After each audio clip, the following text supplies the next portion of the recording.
आपके साथ नीलकमल सिहाग और आप देख रहे हैं स्टेट न्यूज बुलेटिन। पहले रुक करते हैं हेडलाइंस की ओर। चीन से तनाव के बीच लद्दाख पहुंचे सेना प्रमुख, पैंगोंग में आमने सामने है सेनाएं। यूपी को स्वदेशी खिलौना उत्पादन का हब बनाएगी योगी सरकार, 3 लाख लोगों को मिलेगा रोजगार। गहलोत सरकार का बड़ा फैसला, सितंबर से सीएम से लेकर मंत्री और अधिकारियों तक के वेतन में कटौती। अब खबरें विस्तार से। भारत और चीन के बीच तनाव जारी है। इस बीच सेना प्रमुख जनरल एमएम नरवणे आज सुबह लद्दाख पहुंचे हैं, जहां उन्होंने दक्षिण पैंगोंग और अन्य जगहों पर हालात का जायजा लिया। पिछले काफी वक्त से भारत और चीन के बीच सीमा पर विवाद देखने को मिला है। भारत ने एक बार फिर चीन की घुसपैठ की बात कही है, जिसके बाद अब सेना प्रमुख ने लद्दाख में हालत का जायजा लिया है। यहां नरवणे ने परिचालन मुद्दों और जमीनी हालात का जायजा लिया। वहीं बॉर्डर पर जारी तनाव के बीच दिल्ली में भी बैठकों का दौर जारी है। इस बीच भारत ने लद्दाख में पैंगोंग इलाके में नॉर्थ फिगर 4 को फिर अपने कब्जे में ले लिया है। जून महीने के बाद पहली बार भारतीय सेना के कब्जे में यह इलाका पूरी तरह से आ गया है। अब यहाँ से सबसे निकट की चीनी पोस्ट फिगर 4 के ईस्ट हिस्से में है, जो भारतीय सेना की पोजीशन से कुछ मीटर की दूरी पर है।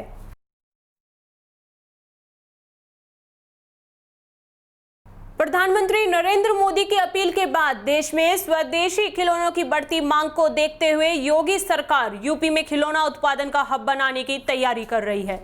खिलौना का उत्पादन बढ़ाकर राज्य सरकार की योजना 3 लाख से ज्यादा लोगों को रोजगार देने की भी है।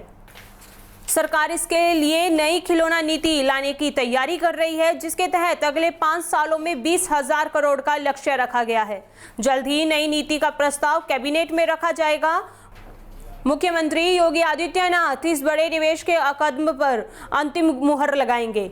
इस योजना के तहत निवेश करने वाले देशी और विदेशी निवेशकों की पूंजी, ब्याज, जमीन की खरीद और स्टैंप ड्यूटी, पेटेंट, बिजली, परिवहन समेत अन्य सुविधाएं सब्सिडी के साथ दी जाएंगी। अगर निवेशक महिला या अर्धसैनिक बलों से जुड़े हों तो अतिरिक्त रियायतें भी दी जाएंगी।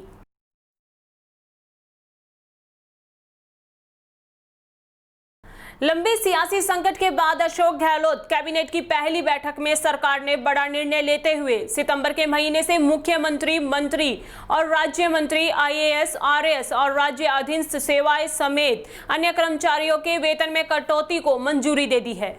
वेतन कटौती से प्राप्त राशि का उपयोग कोविड महामारी से प्रभावित लोगों के लिए किया जाएगा। मुख्यमंत्री अशोक गहलोत की अध्यक्षता में बुधवार शाम को मुख्यमंत्री आवास पर हुई कैबिनेट की अहम बैठक में यह नीतिगत निर्णय लिया गया।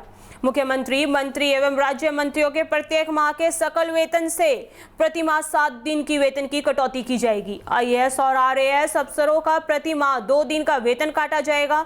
सभी विधायकों के सकल वेतन से 1 दिवस का प्रति माह वेतन काटा जाएगा। अधीन सेवाएं एवं अन्य राज्य कर्मचारियों का प्रति माह 1 दिन का वेतन काटा जाएगा। चिकित्सा एवं स्वास्थ्य सेवाओं से जुड़ी चिकित्सा शिक्षा विभाग के चिकित्सकों और अधिकारियों, कार्मिकों के वेतन से कटौती नहीं होगी। वहीं न्यायालयों के अधिकारियों, कार्मिकों, हाईकोर्ट के जजों एवं अधीनस्थ न्यायालयों के जजों के वेतन से भी कटौती नहीं होगी। L1 से L4 के वेतनमान में कार्यरत राज्य सरकार के सभी कर्मचारियों का वेतन भी नहीं काटा जाएगा। इनके साथ ही पुलिस कांस्टेबलों के वेतन में भी कटौती नहीं की जाएगी। अब खबर जोधपुर जिले से। राजस्थान सरकार के साथ राजस्थान पटवार संघ के समय समय पर वेतनमान सुधार आदि को संबंध में समझौते हुए हैं, लेकिन राज्य सरकार संघ से हुए समझौते को लागू नहीं कर रही और न ही पटवारी की वेतन 2 नवंबर 2020 विसंगति एवं वेतन सुधार हेतु कोई नीतिगत निर्णय ले रही है, जिसके कारण संपूर्ण राज्य के पटवारियों में रोष व्याप्त है। इसके लिए दिनांक 5 सितंबर 2020 शनिवार को संपूर्ण राजस्थान के सभी उपखंड कार्यालयों के आगे राजस्थान पटवार संघ के द्वारा सरकार सद्बुद्धि यज्ञ का आंदोलन किया जाएगा। यदि राज्य सरकार ने पटवार संघ की मांगों का शीघ्र निस्तारण नहीं किया तो दिनांक 6 सितंबर 2020 को बैठक आयोजित कर आगामी रणनीति बनाकर शीघ्र ही उग्र आंदोलन किया जाएगा, जिसकी समस्त जिम्मेदारी राज्य सरकार की होगी। सद्बुद्धि यज्ञ कार्यक्रम के दौरान सामाजिक दूरी एवं कोरोना संक्रमण सुरक्षा हेतु सरकार द्वारा जारी दिशा निर्देशों की पालना की जाएगी। अब खबर जैसलमेर जिले से। पशुओं को होने वाली बीमारी को ठीक करने के लिए पशु अस्पताल के पास अधिकांश दवाइयों का आउट ऑफ स्टॉक है। गौरतलब है कि सरकार द्वारा पशुओं के लिए 136 प्रकार की दवाइयों की खरीद कर पशुपालन विभाग को दी जाती हैं। पालन विभाग द्वारा जरूरत के अनुसार उन दवाइयों को जिला स्तर पर भिजवाने का काम करता है, लेकिन जैसलमेर में पिछले कुछ समय से पूरी दवाइयों की आपूर्ति नहीं हो रही है, जिससे पशुपालकों के सामने समस्या खड़ी हो गई है। पशु अस्पतालों में 50% भी दवाइयां नहीं मिल रही। पशुपालन विभाग के पास फिलहाल मात्र 54 किस्म की दवाइयां ही उपलब्ध हैं। ऐसे में पशुपालकों को बाहर से दवाइयां महंगे दामों में खरीदनी पड़ रही हैं। पशुओं के बीमार होने की स्थिति में दवाइयां नहीं होने के कारण पशुपालकों को दवाइयों के लिए जगह जगह भटकना पड़ रहा है।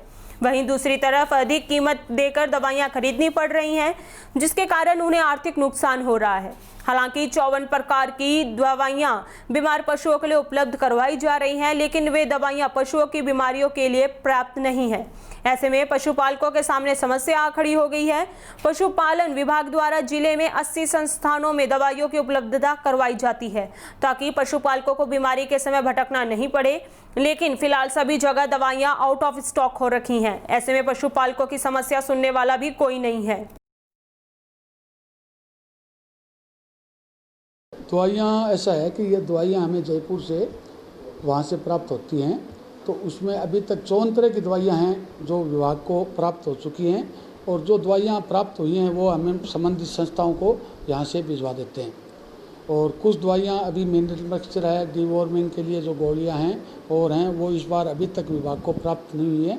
जैसे ही प्राप्त होगी सभी संस्थाओं को भिजवा दी जाएंगी और अंडर प्रोसेस है। ये वहाँ से जयपुर से अपने निदेशालय से दवाइयों के जो भी है अप्रूवल होने के बाद में संबंधित फर्म को वो ऑर्डर कर देते हैं। ऑर्डर करने के बाद में उस फर्म द्वारा सीधे जिला मुख्यालय पे पहुंचा दी जाती हैं। यहाँ से आने के बाद में हम संबंधित संस्थाओं को भिजवा देते हैं। प्लांट तो अपने यहाँ से शुरू में अब मार्च में है, तो अप्रैल में शुरू में हमने भेज दी कि जिले के लिए इन औषधियों की 136 तरह की जो भी औषधियाँ हैं, इनकी ये मात्रा हमें ज़िले में चाहिए। तो डिमांड हमने शुरू में ही निदेशालय को भिजवा दी गई है। नहीं होने से तो परेशानी है कुछ, जैसे ये करों वाला रोग है उसके लिए है। शुरू में ऊँटों की खुजली की दवाई नहीं आई थी पहले, तो उसके लिए जब तक नहीं आई तब तक खुजली की प्रॉब्लम है। गायों में पाई का है, जैसे ये हर कोई चीज़ खा लेना चारे के अलावा, इसके कारण करों वाला रोग होता है, वो है और है। ये समस्याएँ दवाई लेने का हैं ही, पर जैसे जैसे दवाइयाँ आ रही हैं हम संबंधित संस्थाओं में वितरण कर रहे हैं। कई बार हमने मतलब पशुपालकों ने नोडल पे भी दिया और कलेक्टर महोदय को भी दिया कि इस जो पशुओं में जो बीमारियां चल रही है उस बीमारियों को रोकथाम के लिए हमें एरोमेटिक के जो पहले टीके दिए जा रहे थे, लेकिन वो अब हमारे पशुपालकों को नहीं मिल रहे हैं। इस कारण से बीमारी से कई पशु मतलब आए दिन मर रहे हैं और इसके ऊपर कोई ध्यान नहीं दिया जा रहा है। जो पशुओं को जो टीके थे वो बिल्कुल मतलब एक न के बराबर मिल रहे हैं। बहुत ही मतलब एक घर चलाना बड़ा मुश्किल है, तो टीके तो लेना बड़ा, जो एक 500 रुपये का टीका आता है वो पशुपालक लाएगा कहाँ से, बड़ा मुश्किल का काम है जी। कोरोना के चक्कर में तो मेडिकल पे भी टीके उपलब्ध नहीं थे, जो इसके कारण से ये ऊँट मारे जा रहे हैं। अब खबर श्रीगंगानगर जिले से। सूरतगढ़ थर्मल के निकटवर्ती ग्राम पंचायत ठेठार स्थित टिबा बेल्ट का एकमात्र विज्ञान संकाय में संचालित राजकीय उच्च माध्यमिक विद्यालय की अनोखी छटा देखने को मिली, जहां विद्यालय में बच्चों के लिए बेहतर पार्क व सुसज्जित कंप्यूटर लैब सहित विद्यार्थियों की सुविधा हेतु हर चीज उपलब्ध है। गौरतलब है कि वर्षों पुराना यह विद्यालय जीर्ण शीर्ण हालत में था, परंतु पूर्व सरपंच व भामाशाह प्रधानाचार्य के अथक प्रयासों से यह सब मुमकिन हो पाया है। एकमात्र ऐसा विद्यालय जिसकी दीवारों से भी सीखते हैं बच्चे। प्रधानाचार्य देवीलाल सिहाग ने बताया कि विजुअल से कोई भी चीज आसानी से देखी जा सकती है। हम कोशिश करते हैं कि बच्चे देखकर कुछ अच्छा सीखें। यही वजह है कि हमने विद्यालय की बाउंड्री वॉल पर स्वच्छता संबंधी पंक्तियां लिखवाई हैं, ताकि बच्चे पढ़ाई के साथ साथ स्वच्छता का भी महत्व भी सीख सकें। कक्षा के अंदरूनी भागों में नैतिक शिक्षा की सूक्तियां भी लिखी गई हैं। बच्चे इसे रोज देखकर अच्छा इंसान बनने की प्रेरणा लेते हैं। उन्होंने यह भी बताया कि भामाशाह व अन्य शिक्षकों की मदद से सदुपयोग से यह बदलाव संभव हो पाया।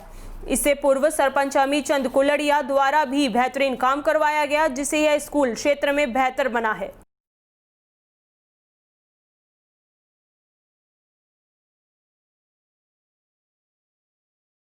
हमारा ये राजकीय उच्च माध्यमिक विद्यालय ठेठार के अंदर जो वर्तमान में भौतिक विकास आपको दिखाई दे रहा है, ये पिछले कुछ ही महीनों में डेवलप किया गया है। जैसे मैंने 29 मई 2019 को यहाँ प्रधानाचार्य पद पर कार्य ग्रहण किया था, उसके बाद में योजनागत रूप से पार्क का निर्माण करना, पार्किंग स्टैंड का निर्माण कराना, बच्चों के लिए वाटर कूलर, आरओ सहित जल घर के अंदर लगवाना, जल घर बनवाना, सरस्वती का मंदिर स्थापित करवाना और वर्तमान में प्रधानाचार्य कक्ष भामाशाह श्री मेघराज जी ओझा के द्वारा निर्मित करवाया जा रहा है। ये सब कार्य हमारे भामाशाहों को मैंने, मेरे स्टाफ ने, हमारे पीओ परिक्षेत्र के श्री दिलीप जी कुलड़िया अध्यापक हैं, इन्होंने सब ने एक टीम भावना से काम करके भामाशाहों को तैयार किया और भामाशाहों ने जो है हमारा ये विद्यालय का विकास देखकर हमारे को आर्थिक सहयोग किया, जिससे ये सारा डेवलपमेंट आपके सामने है। और बोर्ड परीक्षा परिणाम भी पिछले 3-4 वर्षों से 10वीं और 12वीं का यहाँ का उत्कृष्ट रहा है और इसके पीछे सारा श्रेय है तो वो पूरे स्टाफ को, संस्था प्रधान के लिए ही है कि एक योजनाबद्ध तरीके से कमज़ोर बच्चों पर ध्यान देना और उनके लिए अतिरिक्त कक्षाएं लगाना और अनुशासन व अन्य जितनी भी गतिविधियां होती हैं, वार्षिक उत्सव है, बाल सभा है, ये सब कार्यक्रम जितने भी हैं ये सारे सुव्यवस्थित रूप से करने का प्रयास मैं और मेरा पूरा स्टाफ ये करता है और उसी का परिणाम है कि आज ये इस टिब्बा क्षेत्र में एक विज्ञान संकाय के अंतर्गत ये पूरा विद्यालय आज पूरे सूरतगढ़ ब्लॉक क्या पूरे ज़िले के अंदर ही मैं ये समझता हूँ कि 1 नंबर पर माना जा रहा है। अब खबर झुंझुनू जिले से। देर रात चूरू बाईपास रोड पर बड़ा हादसा हुआ। जानकारी के अनुसार पीपली चौक की ओर से चूरू जा रही बेलिनो गाड़ी की तेज रफ्तार के कारण पास स्थित चाय की दुकान में बेलिनो गाड़ी ने दुकान को टक्कर मारी, जिससे पूरी दुकान क्षतिग्रस्त हो गई। साथ ही दुकान पर चाय पी रहे ग्राहकों की 3 बाइक एवं 1 स्कूटी भी क्षतिग्रस्त हो गई। भारी टक्कर के कारण दुकान का सभी प्रकार का सामान खराब हो गया। मौके पर मौजूद अनीश खान ने बताया कि पीपली चौक की ओर से तेज रफ्तार से बेलिनो गाड़ी संख्या RJ18 CC 6532 के चालक ने दुकान में गाड़ी ठोक दी, जिससे उनकी स्कूटी सहित अन्य 2 ग्राहकों की बाइक एवं मोबाइल क्षतिग्रस्त हो गई। दुकानदार प्रदीप कुमावत ने बेलिनो चालक पर आरोप जड़ते हुए दुकान के हुए नुकसान सहित ग्राहकों की गाड़ी को ठीक करवाने की मांग की है। उसने बताया कि चालक द्वारा तेज रफ्तार से गाड़ी चलाने के कारण ऐसा हुआ है। वहां स्थित लोगों ने गाड़ी चालक के खिलाफ मुकदमा दर्ज करवाने तथा गाड़ियों सहित दुकान के हुए भारी नुकसान के भरने की पुलिस से मांग की है। इस दौरान अनेक लोगों का हुज्म दुर्घटना को देखने उमड़ पड़ा।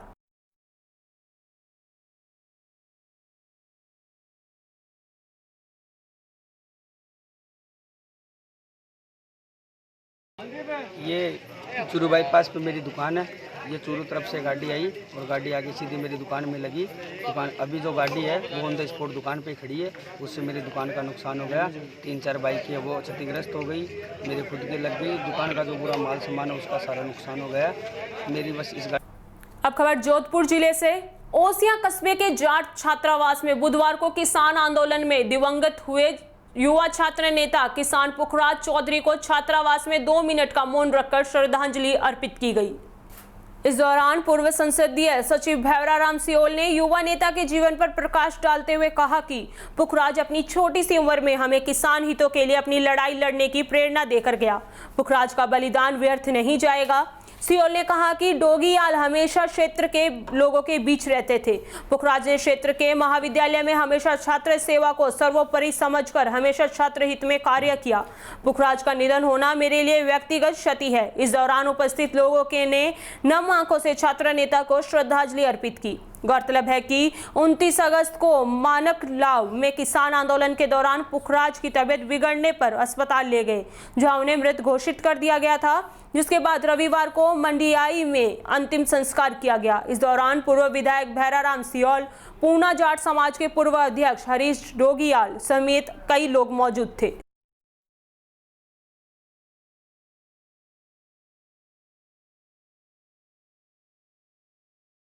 अब खबर चूरू जिले से।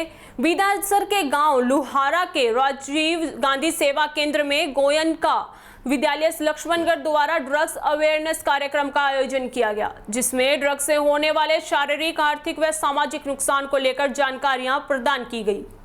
इस दौरान ग्रामीणों ने नशा मुक्ति को लेकर संकल्प लिया व नशे को त्यागने को लेकर भी शपथ ली। कार्यक्रम में सरपंच नरेंद्र बेनीवाल, सामाजिक कार्यकर्ता जुगल प्रजापति, डॉक्टर प्रदीप शर्मा सहित अनेक वक्ताओं ने विचार व्यक्त किए। अब खबर नागौर जिले की कुचामन सिटी क्षेत्र से। लोसल ग्राम में सिंगरावट में प्राकृतिक खेती व जीरो बजट जैविक खेती को बढ़ावा देने के लिए शिव कृषि फार्म पर सेमिनार का आयोजन किया गया, जहां पहले से ही प्राकृतिक खेती की जा रही है। इस मौके पर जानकारी प्राप्त करने के लिए अलवर से अपतिदा संस्था के अधिकारी आए, जिनको किसान बाबूलाल सैनी और राजकुमार सैनी द्वारा फिजिकल और प्रैक्टिकल तरीकों से जैविक खेती के गुर सिखाए गए व नवीन जानकारियां भी दी गई, कैसे देसी गाय के गोबर और गौमूत्र द्वारा खेती को जीरो बजट में लाया जा सकता है। इसमें बीजामृत, जीवामृत, घन जीवामृत, 10 प्रणी, अर्क आदि विधियों का बताया गया। इस मौके पर बजाज फाउंडेशन सीकर के अधिकारी भी मौजूद थे। स्टेट न्यूज बुलेटिन में फिलहाल के लिए बस इतना ही। देखते रहिए डीपीके न्यूज। नमस्कार।